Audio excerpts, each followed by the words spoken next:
श्री स्वामी समर्थ। तुम्हा सर्वांचं माझ्या चॅनलमध्ये मनापासून स्वागत आहे। तर बघा, गणेश चतुर्थीपासून ते अनंत चतुर्थीपर्यंत गणपती बाप्पा आपल्या घरात येतात, आपल्या घरी मुक्काम करतात। या 10 दिवसांच्या कालावधीत प्रत्येक जण बाप्पांची आराधना करतो, पूजा करतो। गणपती बाप्पांची कृपादृष्टी आपल्यावरती व्हावी, घरात सुख समृद्धी नांदावी अशी प्रत्येकाची इच्छा असते। जेव्हा गणपती बाप्पा आपल्या घरात विराजमान आहेत त्या कालावधीमध्ये आपण काही नियमांचे पालन अगदी काळजीपूर्वक करायलाच हवे, जेणेकरून ते आपल्यावरती प्रसन्न होतील आणि त्यांचा क्रोध सुद्धा उत्पन्न होणार नाही। तर असे कोणते नियम आहे, अशा कोणत्या गोष्टी आहेत जे आपल्याला चुकून सुद्धा या काळामध्ये करायच्या नाही, याबद्दलची संपूर्ण माहिती मी तुम्हाला आजच्या व्हिडिओमध्ये सांगणार आहे। व्हिडिओ पूर्ण बघा, जेणेकरून तुम्हाला संपूर्ण माहिती मिळेल। जर तुम्ही चॅनलवर नवीन असाल तर चॅनलला सबस्क्राइब करायला मात्र विसरू नका आणि व्हिडिओला लाईक करायला मात्र विसरू नका। तर बघा, सर्वात पहिली महत्त्वाची गोष्ट म्हणजेच आपल्याला या काळामध्ये गणपती बाप्पांची मूर्ती आपण स्थापन करताना आपण ती अशा प्रकारे स्थापन करायची असते की ते पाट जे आहे त्या आपल्या घरातील कोणत्याही व्यक्तीला दिसू नये, कारण गणपतीच्या पाठीत दरिद्रता म्हणजे अलक्ष्मी देवीचा वास असतो। जर चुकून आपण या गणपतीची पाठीचे दर्शन घेतले किंवा आपली वारंवार त्यांच्याकडे दृष्टी जात असेल तर त्यामुळे घरात दारिद्र्यता निर्माण होऊ शकते। यामुळेच आपल्याला गणपती बाप्पांची मूर्ती जी आहे ते अशा प्रकारे स्थापन करायची असते की जेणेकरून त्यांची पाठ जे आहे ते आपल्याला दिसता कामा नाही।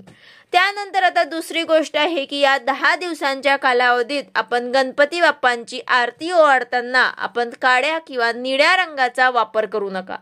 लाल आणि पिवळा हे 2 रंग गणपती बाप्पांना अतिशय प्रिय आहे, म्हणून आपण या रंगाची कपडे परिधान करू शकतात। त्याचबरोबर आपण काही वेळा पूजेमध्ये तुळशीचे पानं सुद्धा चुकून अर्पण करतात, तर अशी चूक सुद्धा आपल्याला करायची नाही।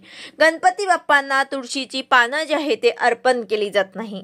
हिंदू शास्त्रामध्ये अशी एक कथा आहे की तुळशीने भगवान श्री गणेशांसोबत विवाह करण्यास नकार दिला, तेव्हा गणपतींनी तुळशीला शाप दिला होता। थोडक्यात श्री गणेश आणि तुळशी माता यांच्यात सख्य नसल्याने तुळशीची पानं आपण चुकून सुद्धा गणपती बाप्पांना अर्पण करायची नसते। आपण गणपती बाप्पांना रुईची पानं किंवा मंदार वृक्षाची पानं, हे पानं गणपती बाप्पांना अतिशय प्रिय आहेत। त्यासोबत शमीची पानं देखील आपण अर्पण करू शकतात। यानंतर एकदा आपल्या घरात गणपती बाप्पा विराजमान झाल्यानंतर आपल्या घराचा मुख्य दरवाजा बंद करून कुठेही बाहेर जाऊ नका। म्हणजेच काय, तर आपल्याला पूर्ण बंद करून घरामध्ये एकही व्यक्ती नाही असं आपल्याला चुकून सुद्धा या काळात करायचं नाही। म्हणजेच घराला कुलूप लावून बाहेर जाण्यास धर्मशास्त्र मनाई आहे। आपल्या घरात जितक्या व्यक्ती आहेत त्यातील एखाद्या व्यक्तीने तरी सदैव आपल्या घरात राहणे आवश्यक आहे।